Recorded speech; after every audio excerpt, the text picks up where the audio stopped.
The live streaming space is not in a great place right now. Viewership has not recovered since the end of COVID, and streaming communities are as fragmented as ever. And to fix this, what the streaming space needs is a new meta. But first, what's a meta? A meta is a shared, real-time, collaborative experience.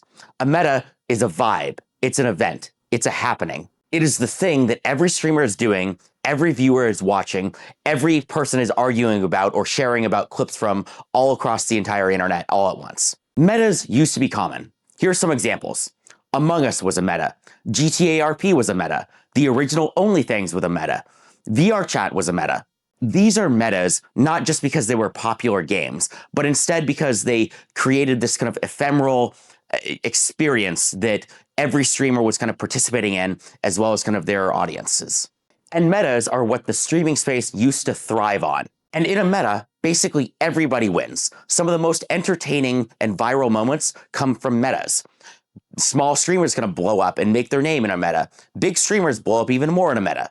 And I think that streamers and influencers need to take action to intentionally try to create more metas.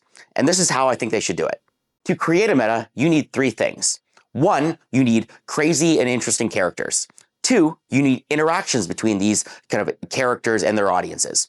And three, you need narratives or storylines that kind of create shareable moments. Starting with one, crazy and interesting characters. This doesn't necessarily mean the people who have the most viewers. Some of the largest streamers are, frankly, not very unique, and they're kind of boring sometimes. Having one or two big streamers kind of on board can help kind of jumpstart it and get kind of the initial viewership push. But the real kind of metas are created by the, dozens or hundreds of kind of smaller content creators that are kind of unique and interesting. This is not just kind of entertaining kind of people, but it's also about uniqueness, craziness, weirdness, somebody who really kind of gets into things, somebody who kind of creates content that nobody else is creating. As for where you can find these types of people, you can look no further than actual kind of role-playing communities or groups from kind of VR chat or Dungeons and Dragons or kind of GTA RP or anything where you kind of really have to create a person, create an interesting character, and kind of be somebody who tries to be entertaining. As for why you kind of want these type of people, it's not just that being weird or unique is entertaining. It's also that I really think that it shows that you're kind of trying. If you're, dressing up in a funny outfit or, have a weird avatar or talking in a silly voice, that shows a lot of kind of intentionality to kind of your actions and kind of your streaming career. As for why getting people like this is important, well, that's because creating kind of new and unique stuff is really what kind of defines a meta. There's tons of, even entertaining people all over the internet that produce a lot of kind of the kind of not very new, samey type of content. And you can kind of get that anywhere. That's very different from kind of the interactions you see between kind of role players and VR chat. The second thing that a meta needs is interactions between these kind of crazy characters. And by this, I don't mean a couple people are in a Discord call playing a video game. Instead, I mean something kind of pretty different. Instead, what I mean is many new interactions between kind of characters who might not otherwise interact with, either both kind of directly between the streamers or between their audiences. It is the newness and the uniqueness of these interactions that kind of truly create a meta.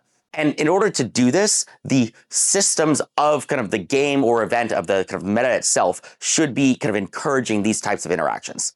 Something like Among Us is the kind of the perfect example. The kind of deceit and arguing and interactions between kind of people in the game is like 90% of the point of the game. Same thing applies to GTA RP, where the point is less about playing the game or robbing the bank or whatever, and it's more about you playing a character who's robbing the bank and what are the interactions kind of between your bank robber and kind of the police.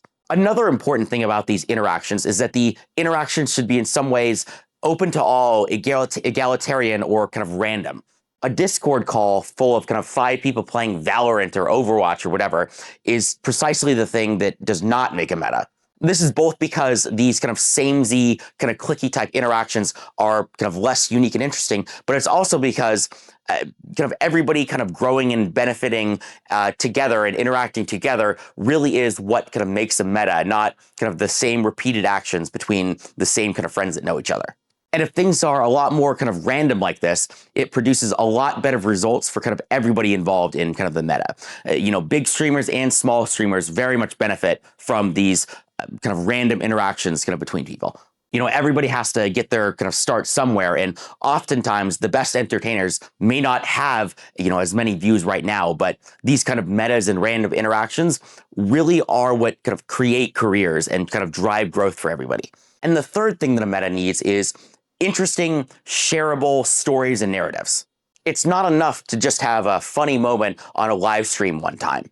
Those things happen all the time across all sorts of streams, but nobody remembers them by the next day. Instead, a meta should encourage streamers and viewers to kind of create and follow along a narrative that lasts far past kind of the end of the stream. So it would be a streamer doing a thing, and this, random crazy interaction has some material effect that kind of people remember and talk about weeks or kind of months later, maybe in kind of the same game or the same story. This is very useful because viewers want to follow along. They want to get kind of engaged in depth in kind of these kind of storylines, and having these kind of long lasting narratives really kind of increases engagement and kind of keeps people following along for a long time. Additionally, these kinds of long-term narratives create a culture of shareability that kind of further brings both kind of the viewers in and kind of helps advertise these moments to other people. And by shareability, I don't just mean, making a clip and kind of posting it somewhere. Instead, I mean, viewers are discussing and talking about and, creating fan art or arguing about the kind of the same storyline all over the internet. It could be on Twitter, it could be on Reddit, it could be in Discord. That's what I mean by shareability. Just any sort of interactions or discussions of that story that's outside of kind of the stream long past time that kind of the person has ended it. More than just being engaging to existing users, this culture of shareability also brings in a lot of new users as kind of other people kind of see these interactions and discussions and kind of are brought into the story because they want to kind of see what all the fuss is about. The most obvious example is, of course, kind of GTA RP, as kind of creating these narratives and storylines really is the entire point of the game. Somebody does this one thing and robs a bank, and then they have an interaction with a police officer, and now because they had this random interaction, it kind of creates a domino effect or kind of like a butterfly effect where, now people are talking about this much later in some different storyline that happens, weeks or months down the line. But beyond GTRP and actual kind of role-playing games like Dungeons and Dragons, I see no reason why this kind of creation of stories and narratives couldn't be brought into other types of games. The system really does have to support it, though. It doesn't really make much sense to role-play in Valorant. I guess you kind of could, and honestly, that would be kind of funny to see somebody dressed up as a pirate or something and then role-playing in kind of the shooting game as a pirate. Actually, maybe that might work better in a pirate game, I guess. But I guess it works, but I think there might be some more mechanical effects within the game that might support it more. These mechanical effects would, of course, be interactions with other kind of streamers, like I was kind of talking about before, but also having some sort of long-term kind of effect, that's more than just one-off games like in, CSGO or whatever, some sort of material effect that people kind of work on, and then, they are thinking about that much later on in kind of the game or in a different game. Those are my thoughts on how to create a meta. That's how you do it, but in order for this to succeed, we really need content creators to really step up and take intentional actions to kind of create or support this kind of stuff. People need to be trying to make metas. They can't just wait for it to happen. If this happens and a new meta was kind of created, I think basically everybody would benefit, both viewers with kind of the better content, as well as kind of the big and small streamers who then kind of blow up because of it. But in order for that to happen, streamers really need to step outside of their comfort zone and kind of do something about it. Because doing kind of this same old thing where you're interacting with your couple friends or whatever isn't going to make it happen.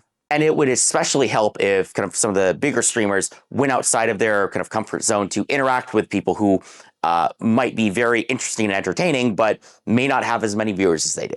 As for me, well, I recently got invited to kind of join Misskiff's kick streaming platform, WoW Guild. And, I'm going to see what I can do to help create metas there. So thanks. I had fun kind of talking about this topic, and I hope to kind of create more content in the same vein in the future. Thanks.